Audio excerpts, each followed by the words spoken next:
Mumbai metro line 3 BKC ते सिद्धिविनायक जोडणाऱ्या phase 2 चे मुख्यमंत्री देवेंद्र फडणवीस यांच्या उपस्थितीमध्ये आज उद्घाटन करण्यात आलं।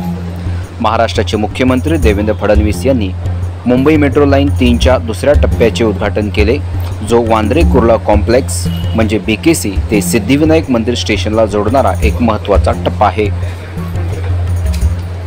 या लॉन्चमुळे शहरातील पूर्व पश्चिम प्रवास सुलभ होईल आणि प्रवासांचा वेळ लक्षणीयरित्या कमी होईल अशी अपेक्षा यावेळी मुख्यमंत्री देवेंद्र फडणवीस यांनी व्यक्त केली आहे। मुंबई मेट्रोमुळे विभागातील हजारो दैनंदिन प्रवाशांना फायदा होईल आणि मध्य मुंबईतील प्रमुख वाहतूक कोंडी लक्षणीयरित्या कमी होईल अशीही अपेक्षा यावेळी तज्ज्ञांकडून व्यक्त केली जाते आहे। यासारख्या अन्य बातम्या बघण्यासाठी तुम्ही आमच्या चॅनलला लाईक करा, शेअर करा, सबस्क्राईब करा।